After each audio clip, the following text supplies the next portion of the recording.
And so, I'm struggling with struggles I figure every pastor is going to struggle with, and doing the best I can to try to call my denomination to faithfulness.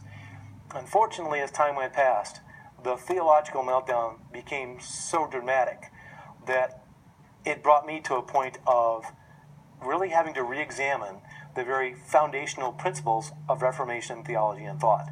Sola Scriptura, But you were, I was going to mention this earlier, you were very committed to, like, as you compared the catechism, well, I better find it here in the scripture somewhere. Right. There's no question you were a Sola Scriptura guy. Absolutely. But what I found was, and this is the inherent problem with Sola Scriptura, and it's one of those things that, when I finally realized it, it was kind of a frying pan to the head epiphany, very painful. I'm looking at this when I finally figured this out, and I spent 4 years in seminary, almost 14 years in the ministry, and I'm only now figuring out that nowhere does the Scripture alone teach Scripture alone. And it was amazing. I was astounded by it. But I was forced to that. I was forced to come to that by recognition that if you take Sola Scriptura and rip it out of the context of the tradition of history, which not even Luther really did, and then wed that naked Scripture alone principle to a warped idea of the priesthood of all believers, you end up with every guy on the street with a Bible believing he's got the right to his own private interpretation of Scripture. Which means, instead of having one pope, you have a million popes. And Protestantism is the land of a million popes. And I came to realize that early in 2005. I thought, we have a problem here. We don't know how to interpret Scripture because we have ripped it out of its context, and we don't have an authoritative body that tells us, no, this is how the church has always understood this, and this is how it will be understood. And so that was kind of the first principle down. And it was painful to realize that after all those years. And where do you go to next, though? I mean, that's a pretty major. When that pillar falls. When that pillar falls, obviously, then the next question is, well, if Sola Scriptura is invalid, then what about Sola Fide? And that was the next one I went to. But before I got there, I said to myself, all right, if it's not Scripture alone, if there is authoritative tradition, then I need to go back and look at one of those areas which was part of the tradition of the Catholic Church, part of the dogma that the Catholic Church teaches, that Lutherans have kind of rejected, and that was the Marian dogmas. Started digging into that, and lo and behold, Luther, I've come to find out, had a very deep Marian piety, personally held to the Immaculate Conception and the bodily Assumption.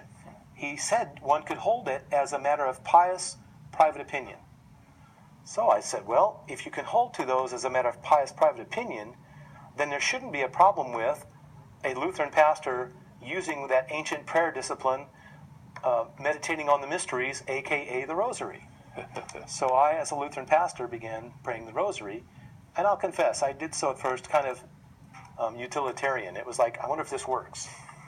Well, of course, it was very powerful. And I found a great deal of power for it in my own life, spiritually, found it to be very rewarding and deepening. And it began to be one of those major things drawing me to the Catholic Church. So it was kind of both a push and a pull.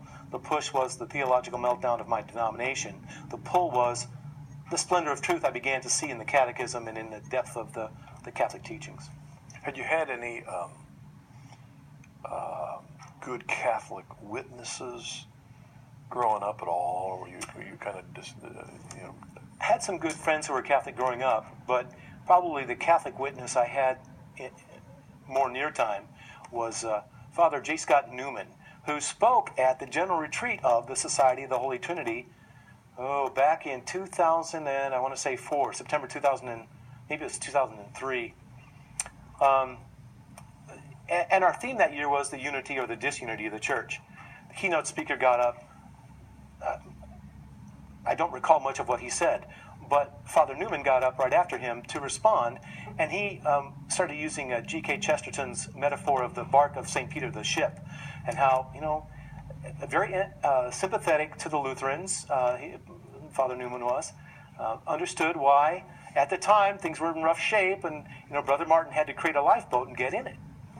He said, but now, 475 years later, the bark of St. Peter has been righted. The sails have been mended, and the rigging's fine shape, and it's being piloted, on a good course. And meanwhile, the lifeboats are taking on water.